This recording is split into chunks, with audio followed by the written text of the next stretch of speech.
যাত্রা এসেছিল গুন্ডিচা মন্দিরে ক্ষুদিরাম মাঠে, এখান থেকে আবার মাসির বাড়ি থেকে ফিরে যাচ্ছে নিজের বাড়িতে, কি বলবেন? আমি এই কদিন খুব আনন্দ সহকারে কাটলো। এই ক্ষুদিরাম মাঠে অনেক কিছু প্রোগ্রাম হলো, অনেক কিছু অনুষ্ঠান হলো। এবার যথারীতি আবার সেই পুরো জায়গায় ফিরে যাচ্ছে। অনেক সমাগম হয়েছে, সকল ভক্তরা এখানে এসছেন, এসে আরও ভক্তরা আসছেন এবং আমরা এখান থেকে ক্ষুদিরাম মাঠ থেকে আবার চন্দ্রহাস রাধাগোবিন্দ মন্দিরে ফিরে যাচ্ছি। 9 দিন এখানে সাংস্কৃতিক অনুষ্ঠান হয়েছে, ধুমধাম করে মেলার মতো হয়েছে। খুব খুব মানে ওসব খুব ভালো হয়েছে।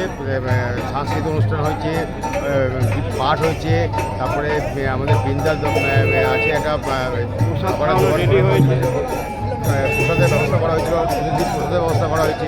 খুব আনন্দ উৎসবের মধ্যে দিয়ে কদিন কাটলো।